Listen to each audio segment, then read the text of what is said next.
Title: The Evolution of the Canadian Army, From Early Militia Corps to Modern Forces.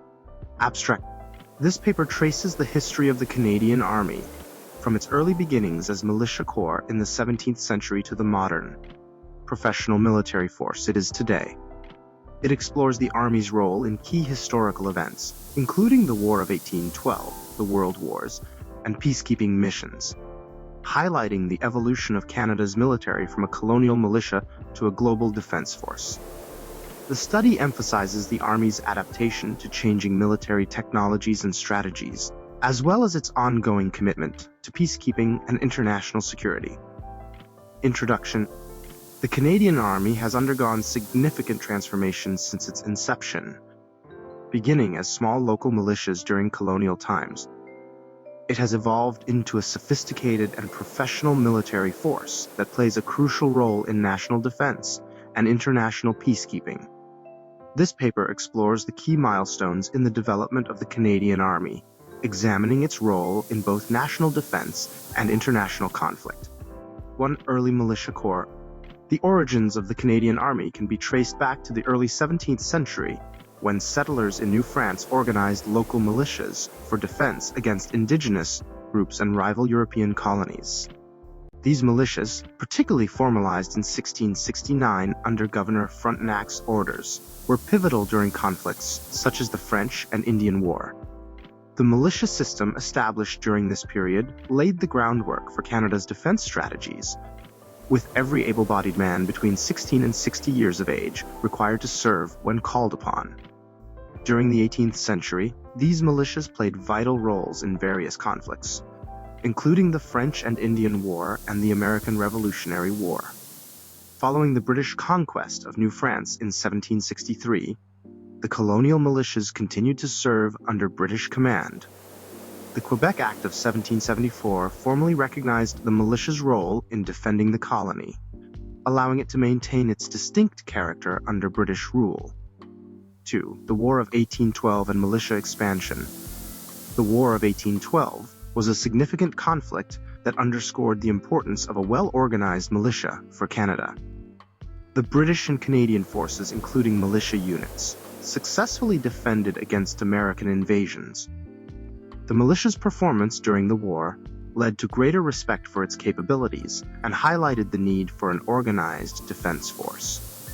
The War of 1812 also demonstrated the strategic importance of local militias in defending Canadian territory.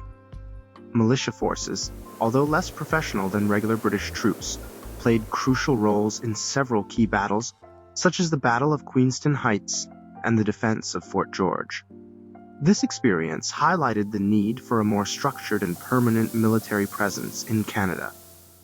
In the post-war period, the Canadian militia system underwent several reforms aimed at improving its effectiveness and readiness.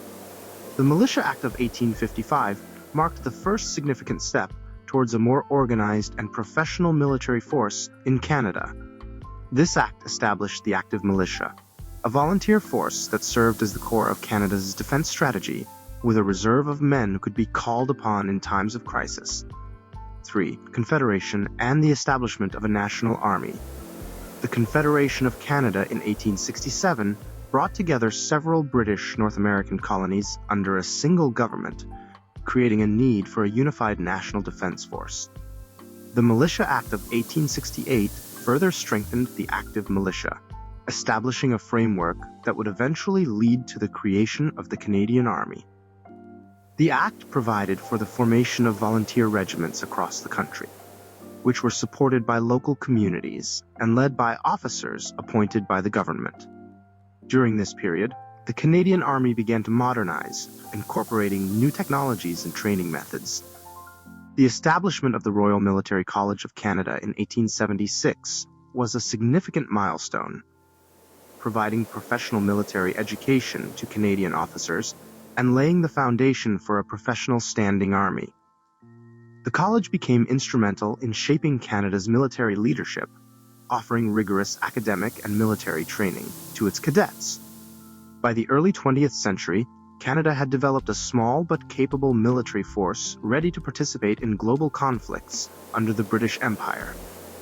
The The Boer War was the first significant overseas engagement for Canadian troops, marking Canada's emergence as a contributor to international military efforts.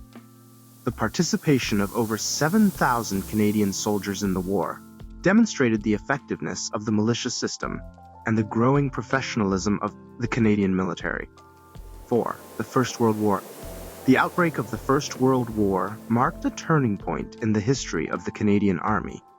Initially, Canada did not have a large standing army, but the country quickly mobilized its forces, raising the Canadian Expeditionary Force to fight in Europe.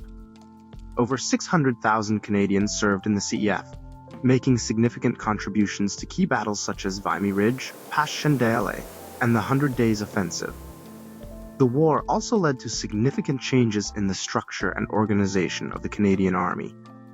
The experience gained on the battlefields of Europe demonstrated the need for a permanent, professional military force.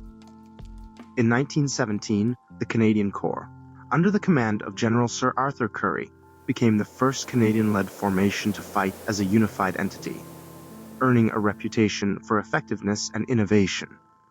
The success of the Canadian Corps at battles like Vimy Ridge, where Canadian troops captured a strategically important ridge from the Germans, marked a defining moment in Canadian military history. It was seen as a symbol of Canada's emerging national identity and autonomy within the British Empire. The lessons learned from the war, including the importance of training, leadership, and coordination, would influence Canadian military policy for years to come. 5. The interwar period and the Second World War. Following the end of the First World War, Canada significantly reduced the size of its military, reflecting the widespread belief that another major conflict was unlikely. The 1920s and 1930s were marked by limited military spending and a focus on economic recovery. However, the interwar period was also a time of gradual professionalization for the Canadian Army, with increased emphasis on training, organization, and modernization. The outbreak of the Second World War in 1939 once again required Canada to mobilize quickly. The Canadian Army played a crucial role in several major campaigns, including the Battle of the Atlantic, the Italian Campaign, and the D-Day landings in Normandy. By the end of the war, Canada had one of the largest and most effective armies in the world, with over 1 million Canadians serving in the armed forces. During the Second World War, the Canadian Army underwent significant expansion and reorganization. The introduction of conscription in 1944 through the National Resources Mobilization Act helped to address manpower shortages, although it also sparked significant political controversy, particularly in Quebec. Despite these challenges, the Canadian Army demonstrated remarkable resilience and adaptability, contributing to the Allied victory in Europe. Key battles involving Canadian forces included the Dieppe Raid in 1942, which, despite its failure, provided valuable lessons for future amphibious operations, and the liberation of the Netherlands in 1944 to 1945, where Canadian troops played a crucial role in freeing the country from Nazi occupation. The end of the war saw Canada emerge as a respected military power, with a strong reputation for professionalism and effectiveness. 6. The Cold War. The end of the Second World War marked the beginning of the Cold War, a period characterized by the global struggle between the Western Bloc, led by the United States, and the Eastern Bloc, led by the Soviet Union. Canada, as a founding member of the North Atlantic Treaty Organization in 1949, played a significant role in the defense of Western Europe against potential Soviet aggression. Granatstein, 1993. During the Cold War, the Canadian Army was restructured to meet the demands of modern warfare. This included the adoption of new technologies, such as nuclear weapons and advanced communication systems, and the establishment of permanent overseas deployments, most notably in West Germany, where Canadian forces were stationed as part of NATO's forward defense strategy. The Korean War was another significant conflict during this period, with Canada contributing over 26,000 troops to the United Nations' efforts to repel North Korean and Chinese forces from South Korea. The war marked the first major military engagement of the Cold War era for Canada, and underscored the country's commitment to collective security and international peacekeeping. Throughout the Cold War, the Canadian Army also played a vital role in peacekeeping missions around the world. Canada's involvement in United Nations peacekeeping operations began in 1956 with the Suez Crisis, where Canadian diplomat Lester B. Pearson proposed the creation of a UN peacekeeping force to defuse the situation. This led to the establishment of the United Nations Emergency Force, with Canadian troops among the first to be deployed. 7. Peacekeeping and international engagement. One of the defining features of the Canadian Army in the latter half of the 20th century was its role in international peacekeeping. Following the success of the United Nations Emergency Force in the Suez Crisis, Canada emerged as a leading nation in peacekeeping operations. Canadian soldiers were deployed to numerous conflict zones under UN mandates, including Cyprus, the Golan Heights, and the former Yugoslavia. During the Cold War, peacekeeping became a cornerstone of Canadian foreign policy. The Army's involvement in these missions not only contributed to global peace and security, but also reinforced Canada's international reputation as a peace-loving nation. For example, the Canadian contingent in Cyprus, which was part of the United Nations peacekeeping force in Cyprus, played a crucial role in maintaining the ceasefire between Greek and Turkish Cypriots from 1964 onward. The 1990s saw the Canadian Army involved in some of its most challenging peacekeeping missions. The conflicts in the former Yugoslavia, particularly in Bosnia and Kosovo, required Canadian forces to operate in highly volatile environments, often under fire. These missions highlighted the complexity of modern peacekeeping, where the lines between peacekeeping and peacemaking often blurred. In addition to traditional peacekeeping roles, the Canadian Army also participated in humanitarian interventions and disaster relief missions. Notable examples include the deployment to Rwanda during the 1994 genocide and the involvement in Somalia in 1992 to 1993 as part of Operation Deliverance. These missions, while critical in saving lives, also exposed the challenges and limitations of international intervention, leading to significant debates about the future role of the Canadian military in global conflicts. Modernization and the post-9/11 era. The terrorist attacks of September 11, 2001 marked the beginning of a new era in global security, with significant implications for the Canadian Army. Canada quickly committed to the global war on terror, and the Army was heavily involved in the Afghanistan War. Operation Athena, Canada's military contribution to the NATO-led International Security Assistance Force in Afghanistan, became one of the largest and most sustained deployments of Canadian forces since the Second World War. Canadian soldiers played a key role in combat operations, reconstruction efforts, and the training of Afghan security forces. The mission in Afghanistan was particularly notable for its intensity and duration, with Canadian troops engaged in heavy fighting in regions such as Kandahar. The operation highlighted the Army's ability to adapt to new forms of warfare, including counterinsurgency and stability operations. The Afghanistan mission also had a profound impact on the Canadian Army, leading to significant changes in training, equipment, and operational doctrine. The need for more agile and mobile forces capable of responding to asymmetric threats led to the acquisition of new technologies and vehicles, such as the ALAV-3 armored personnel carrier and the CH-47 Chinook helicopter. Additionally, the Army placed greater emphasis on joint operations with other branches of the Canadian Armed Forces and international allies. Beyond Afghanistan, the Canadian Army continued to engage in various international missions, including peacekeeping and humanitarian operations. For example, Canadian soldiers were deployed to Haiti in 2010 as part of Operation Hestia, a humanitarian mission following the devastating earthquake. The Army's ability to quickly mobilize and provide critical assistance in such situations underscored its ongoing relevance in global operations. 9. The future of the Canadian Army. As the Canadian Army looks to the future, it faces a range of challenges and opportunities. The nature of warfare is evolving rapidly, driven by advances in technology, the rise of non-state actors, and the increasing complexity of global security threats. To remain effective, the Army must continue to adapt and innovate, ensuring it can respond to both traditional and emerging challenges. One of the key areas of focus for the future is the integration of new technologies. The Canadian Army is investing in modernizing its capabilities in areas such as cyber warfare, intelligence, surveillance, and reconnaissance, and autonomous systems. These technologies are expected to play a critical role in future conflicts, where information dominance and rapid decision-making will be crucial. The Army is also placing a greater emphasis on joint and multinational operations. As Canada continues to work closely with allies through organizations such as NATO and the United Nations, the ability to operate seamlessly with other forces will be increasingly important. This includes participating in joint exercises, sharing intelligence, and developing common operational doctrines. Another significant challenge is the need to recruit and retain a diverse and capable force. The Canadian Army is committed to building a force that reflects the values and demographics of Canadian society.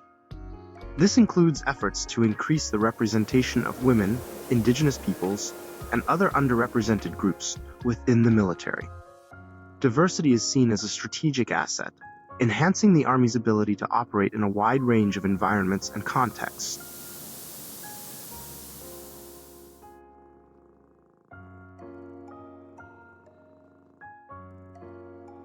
Moreover, the Army is also focused on enhancing the well-being and resilience of its personnel.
The experiences of soldiers in recent conflicts, particularly in Afghanistan, have underscored the importance of mental health and support services.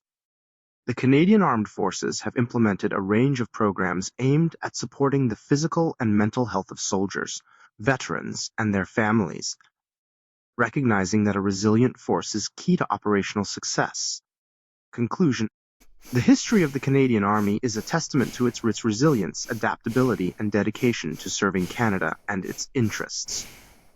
From its early days as a colonial militia to its current status as a modern professional force, the Canadian Army has played a crucial role in shaping the nation's history and its place in the world. Throughout its history, the Army has demonstrated an ability to evolve and respond to new challenges, whether on the battlefields of Europe, in peacekeeping missions around the globe, or in the complex security environment of the 21st century.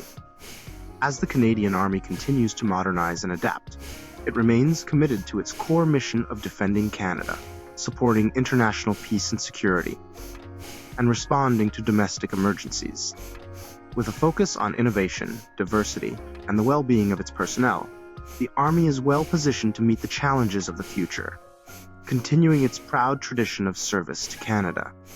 References: Granatstein, J.L. Canada's Army, Waging War and Keeping the Peace. University of Toronto Press. Morton, D. A Military History of Canada. McClelland and